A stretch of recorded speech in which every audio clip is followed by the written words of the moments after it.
Чубагажы мына ол кухняда чыңойгон. Эми бар сөздү айткан жакшы да. Үчүнчү байбичеси үчүнчү, экинчи байбичеси экинчи. Топум казанга мындай түшүп калат экен. Мен дагы алымча бир деп топтодум. Чубактын биринчи аялынан 3 уул 2 кыз бар. Уулдун чоңу Чубак. Канча тонна окулган деген суроолор бар. 4 машинага бакпайт да. Ошол жакта окулбаган китептер болсо барып окуп келесиң балам деп. Мени тарткан болушу мендей болуп, баары жок китептерди окуп түгөткөн да. Каалаган окууга барып кирсең, окуп өтүп кетесиң. Молдо бол, айылдын молдосу деген жакшы кызмат.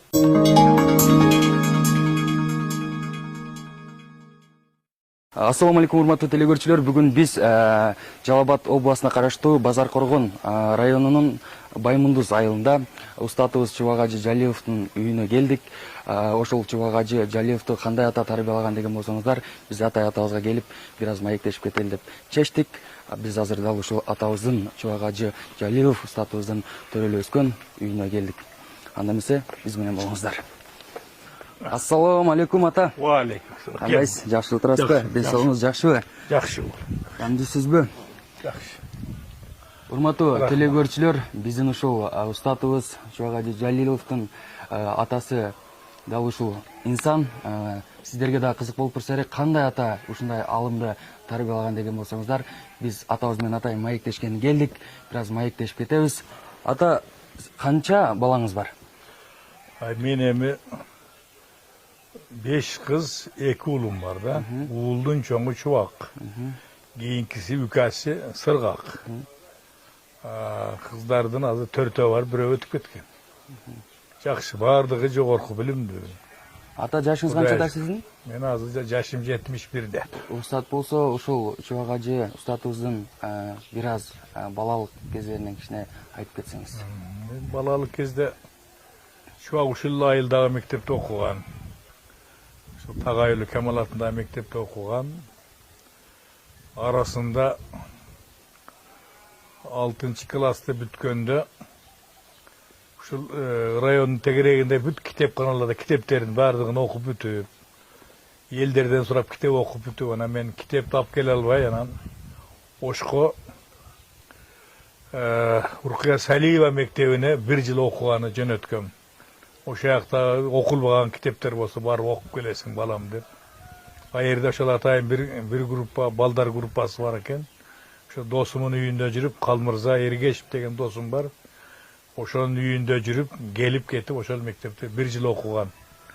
7-классты жакшы окуп, анан кийин 8-класста анан бияга мен дагы алымча бир китеп топтодум, ошолорду кайра окуп, анан келип мектепти 6 медаль менен бүткөн. Жакшы. Анан бүткөндөн кийин 92-жылы Союз бузулуп, специалисттер баары жок, капиталист система келейтат деген мезгилде түш келди да. Анан мен айттым, балам, каалаган окууга барып кирсең, окуп өтүп кетесиң, билимиң жетет. Бирок диплом алгандан кийин ошол иш барбы жокпу, ушул жагын ойлонуп карап көр деген кеңеш бергем. Анан балам ошол кеңештен кандай кеңеш бересиз деди эле. Мен айттым, бул эми капиталисттик системада бизде соодагер деп коет, аякта бизнесмен деп коет. Ушундай окууну окусаң, бул кызмат жоголбойт. Элдин арасында иш кыласың. Экинчиси, бизде азыр милиция деп айтылат. Элдин адамы. Азыр капиталист мамлекет келсе, бул полиция болот. Полиция болуп болам дедим. Анан ушулар болбосо, буларды жактырбасаң, молдо бол, айылдын молдосу деген жакшы кызмат. Барды үйгө барсаң, төргө турасың. Камбагал адам болсо, жартынанын жарымын бөлүп берет молдого. Сен соопчулук иш кыласың, дем саласың, сакайтасың деп азил тамаша кылып айтсам, ойлонуп ушул кызматты тандаган да. Ошентип,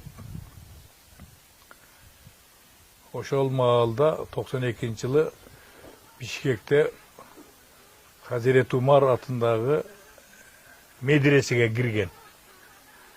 Ошол медресе бул экинчи курска өткөндө Kayra İslam İnstitutu olup özgörüp, oşal institutun nomur 1. diplomun kızıl diplomda alganda. Чубак Жалилов устатыбыздын азыр учурда канча баласы бар? Şu vaktin hazırkı uçurda birinci ayalından 3 oğul 2 kız var. Çoğun kızı Sara, oşal Alatau Üniversitesi'nin 3. kursunda okuydu. Anan keyingisi oğlu Abdullah. Al bu yıl mene mektepti bitti. Oşal Üniversitesi'nin ekonomika fakültetinin management degen fakültetine ustent olup girdi. Kalganlar mektepte okuyatışat. Жакшы. Anam ikinci ayalından bir kız var. Al 1 yaştan ötüp kaldı. Bu da yaşıyor. Tınçlılık eleyim. Bala çakam. Биздин устатыбыз Чубак ажы дал ушул үйдө төрөлгөн, ушул үйдө чоңойгон, а? Şu ağacı buna ol kukinada çoğuygan. Uşul kukinada çoğuygan. Ben buluydu 85. yılı salıp 89. yıl girgenmiz. Şunda buluydu 3 yıl yaşadık. Çoğu yüzde. O zaman vardık 5'e 5 bir tuğan şu kukinada çoğuydu. Биздин устатыбыз Чубак ажы Жалилов бул үйгө келип 1 айлап, 2 айлап туруп кетчү эле негизи. Kanikul Mağal'da gelçele. Kanikul Mağal'da gelgende bulaşölemi bunun yemi Bişkek olup kaldı da giyin. Şu Bişkek'te gelgende tapkan taşkan kitebin götüre geletile. Yüretile. Anan ayırdı institutu bitip kızıl diplomunu bütkönden oşol İslam üstü mugallim olup iştep kaldı. Arapçam ne deyip bilbeyim. 3 yıl işlegenden keyin konkurs oldu. Orta Asya boyunca 60 jogorku bilimli İslamist katışkan melleş oldu. Bir orunga. Kudaycalığa oşol 60 baladan şuak utup etti de. Konkurstan utup bana şu Mekke şahrına Saudi Arabiyaga okuğa gitti de. Oşol Mekke şahrında 8,5 yıl жүрüp oşol jaktan 3 institut bitip geldi. Birinci institutu Arap tilin үйрөнүү institutu. Bunu bitpese Umul Kura adındaki Arapların özünün üniversitetine kabul albaydı kendi. Onun için bunu bitişke toğra geldi. Anı Umul Kura Üniversitesi'nde girgen mezgilde daha şunda institut varken bir adam özü institutun rektörü, ağayı, institut özü, oşal kişi özü institut eken. Ben şundan düşündüm. Said Karı dep, oşal adamdan yalgız student, yalgız ağay 7 yıl okup, dağı bir diplom alganda, valdağı, oşal Arap ülkelerine jaraktığı diplomda. Adıdağı çuvak oşondoy baldardı, Bişkek'te birinci 3 balanı okup bütürdü. Keyinki 4 bala büttü, bütpeye kaldı bilmem. İslam institutun bütken baldardı. Oşo Arap ülkelerinden gelen adamlar jardan berişet, oşol baldardı okutat. Demi buna biz şey aytkanda aspirantura degендей söz değil mi? Men düşünügümde şunda oşolarda okutup жүргөн анан эми. Мен Чубак ажынын устатыбыздын канча тонна китеп окуган деген суроолор бар. Канча тонна китеп окуган ушул биздин устатыбыз? Эми канча тонна экенин билбейм эми. 3-4 машинага батпайт да. 3-4 машина. Жүктөсөң батпайт. Жүктөсөң батпайт. Студент болуп Арабияда жүрүп ата кетип атам деди, анан түн жарымда келип токтоп калды ушу мына үйгө. Эмне болду? Geldim Bişkek'ten. Buna buyumları düşürüyor. Kalgan adamlar yok. Yalnız geldim. Düşürüp atağız. Çok şan karapkalar. Hala dilini, televizor okşayt dep koyam ben. Arabiyada şimdi bekeri veret eken. Şular bekeri ve sap gelgen turlayıp alam deme. Jerge çürütüp maşinanı jönötüp үйгө taşıdık. Үйгө taşısak taşıp atağız. Şu biz taşıganda ele, şu birinci hap gelgende ele, 1 tonnaga jakın kitep gelgende, neyse evi yok. Üy tolup kaldı. Oşondan keyin kitep taşıy turgan işe ötüp kaldı da kıskası. Şu günge çeyin taşıp attı ele, buna Kudayga gerek eken alıp gitti de. Сиз башында айткандай, сиз китеп алып келип берсеңиз, бир күндө канча китеп окуп Эми мен өзүм мактанып коеюн, биздин айылда Аралов Эсенгелди деген тууганым бар менен тең. Ал ошол бир китепти окуганда 4 катарды бир окуйт эле. Ал ремайлык болуп өтүп кетти. А мен анын жарымынча, мен 2 катарды бир окуйт элем. Экөөбүз мен ал бир күндө бир китеп окуса, мен бир суткада бир китеп окуйт элем да. Анан чубактагы ошо мени тарткан бул, ошо мендей болуп, баары жок китептерди окуп түгөткөн да. Ошол окуй берсе, көз менен окуганда, ошол 20дан кем эмес сөздү бир окуганга мүмкүнчүлүк бар да. Эми аны анчалык китеп окубаганда түшүнбөшү мүмкүн, мактанып атат дейт, эми мактангандык эмес аны.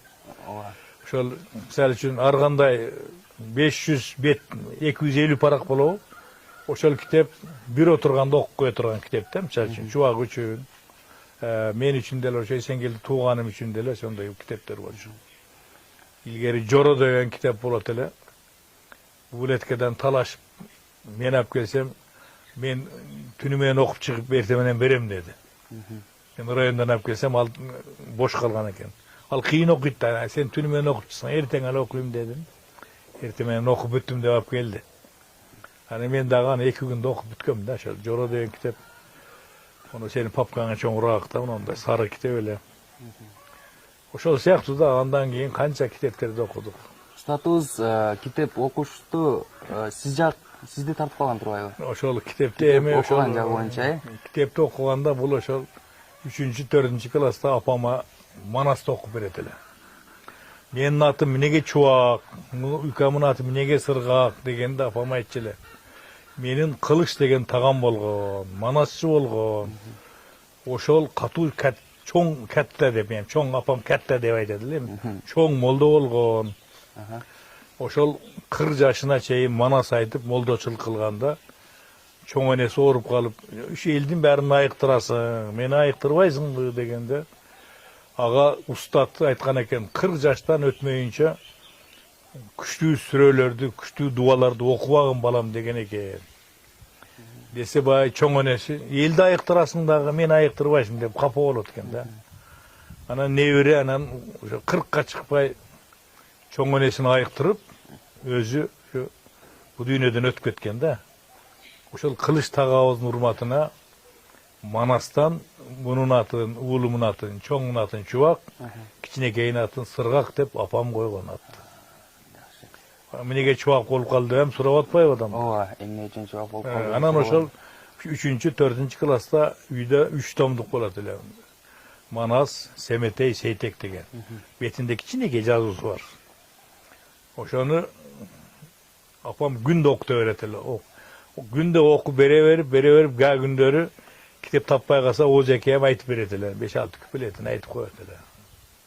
Башта бир көп куплеттерин чубак жатка билчү болчу.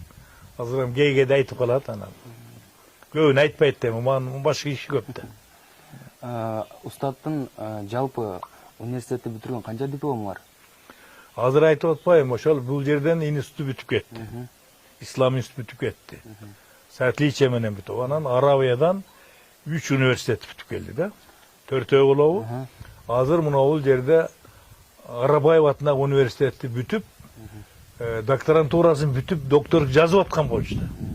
Ошондо муну менен 5 университет, докторантурасы менен 6-чы болот эле да. 6-чысы эле да эми. Шашылып. Ооба, Чубак ажы негизи эле баягы юморго жакын киши болгон. Баягы ар бир кыргыз эли суроо берсе, баягы күлдүрүп, маанайын көтөрүп жооп берчү эле. Ошол жактарын балким сиз тартып калган. Балким тарткандыр эми. Көп жери окшош мага. Сиз адамдарга сүйлөгөндө деги эле күлдүрүп сүйлөйсүзбү? Мен аны билбейм, кандай күлөт. Эми бар сөздү айткан жакшы да. Чоң тагаларыбыз менен Токтогулда Мамаша деген тагам болгон. Тайнемин укасы. Анан менин кичинекейимде атам мени көтөрүп турса, ыйлайт экен да. Апам борсок бышырып атат экен. Anam kazanın nar jak betinde apam, beri jak betinde atam. Anam meni ya alçı balangı dep bergende topum kazanga mınday düşüp alatken. Oşanın için meni kiçinekeyimdeki atım Mamaşa Maytopu deydi de. Meni kiçinekeyde atım Mamaşa Maytopu. Oşa hem tağam ayt istetip kaldım. Jurnalistler Kırgızstan madaniyatına çıkan tağamın jorukları. Bargıla şu Koңröөгүздө Токтогулдун 3 terek sap kozu Koңröөгүздө Mamaşa degen kişi var. Jomoktorun, ırların, okuyalaарын жазып келтет. 4 студент жөнөтөт да. Экөө эркек, экөө кыз бала. Анан барып остановкага түшүп калышат. Түшсө бир чал отурат. Ассаламу алейкум аксакал, тынчсызбы, жакшысызбы? Жакшы. Биз Мамаша деген аксакал издеп келдик. Бар Мамаша, бар. Чуңкурда 3 катар үй турат го дейт. Чуңкурду карап көрсөтөт. Биринчи үйдө чоң байбичеси бар дейт. Ошерден чыгат. Экинчи байбичеси экинчи үй. Үчүнчү байбичеси үчүнчү үй. Үчөөнүн биринен чыгат. Мамаша бар дейт. Төртөө кетет. Барса биринчи кампир чыгат дагы. Остановкада чалды көрдүңбү? Ошо Мамаша дейт. Шембенин экинчи үйгө кирсе кампир чыгат дагы көрсөтөт. O çaldı gördün mü? Gördüm. Mamaşa hoca çal. Ağada şembenin üçüğünün arka kampirge gitse ada çıkıp. Hoşa Mamaşa çal. Men en küçük ayalı olam deydi. Ötesi kızık çal eken o da ona ne ki kız din senin caza vereyim 3 kampirden. Caz deyip gelişe de iki bala gelse. Assalamu aleykum. Ya Mamaşa o siz turbayız mı?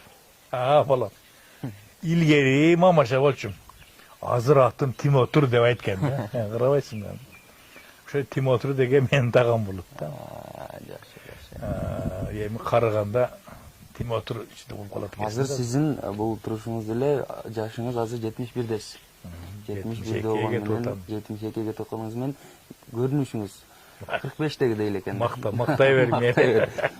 Rahmat balak. Siz negizde ayıl elesiz bu jakta ele olsun. Ayıl da şu men ömür boyu mektepte mugallim bolup, jetekçi bolup işledim.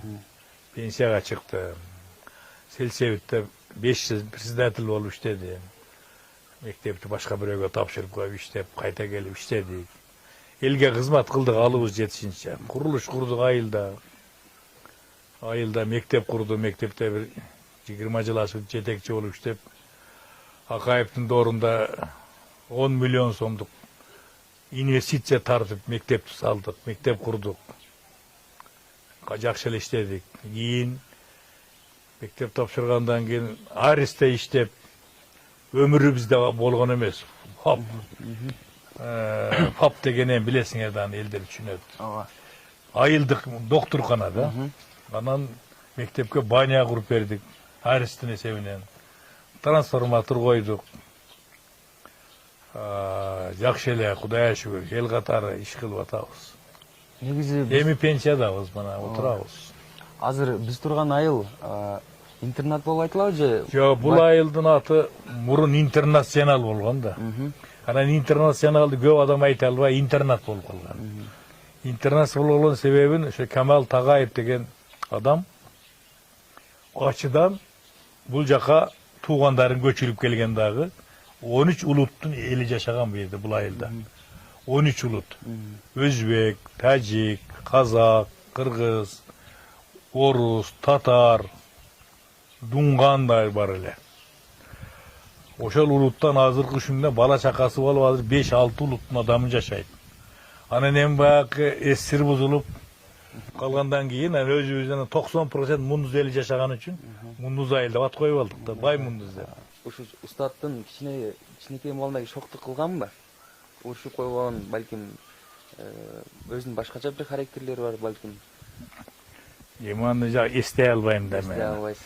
Эми ошо мектепте мындай алып баруучу эле да, мындай класстагы алдыңкы окуучу анан кружокторду алып барат го эле. Тамада сыяктуу иштей окуйт эле мектепте. Ролдорду аткарат эле. Сал үчүн уйпуй бактасек китеп көтөрүп кетип көп жолу сүт ичпей калганбыз. Ошолам шоктук да эми. Китеп окуп отура берет, торпак чыгып уй дейм коет. Ошондо урушчу элеңиз? Men ancha urushgan jo'qman, apasi ancha urushsa kerak. Esimde yok da emin.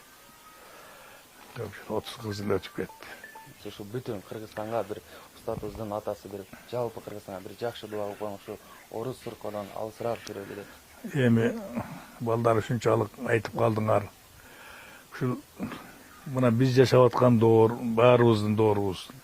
Ушул айылыбыз, ушул мамлекетибиз мына Сооронбай Шарипович башкарып аткан. Мамлекет тынч болсо, эл да тынч болот. Кудайга шүгүр мына жакшы жол менен кетип атабыз. Ушул бардык эл тынч болсо, бала чака оорубаса, ойлогон максаттар ишке ашып турса эле жакшылык болот да. Ушундай азыркыдай жаман оорудан тышкары бололу. Мен сүйүнүп атам азыр мына айыгып, ооругандан айыгып чыккан адам көп деп угуп сүйүнүп атам. Бул дагы ошол биздин жетекчилердин кылган жакшы кызматтарынын бири деп эсептесек болот. Мурункуга караганда кыйла жылыш болуп, ооруну жеңип кетип атканыбыз көрүнүп турат да. Эми ушундай эле жакшы адаттар пайда болуп, мамлекетибизде жакшылыктар болуп, мына чоң шайлоо кампаниясы келе жатат. Тынч аман өтүп кеткени жакшы деп тилеймин. Аманчылык болсун, тынччылык болсун, жакшы элдин өкүлдөрү, жакшы адамдар келсе деп тилейм да. Аман болгула, силер дагы тынч болгула. Ошо силер иштеген телекомпаниянын дагы иштеринде ийгилик болсун. Тынччылык болсун, бала чакырма дайыма тынч болгула. Амин. Мындай деп айтайын. Амин.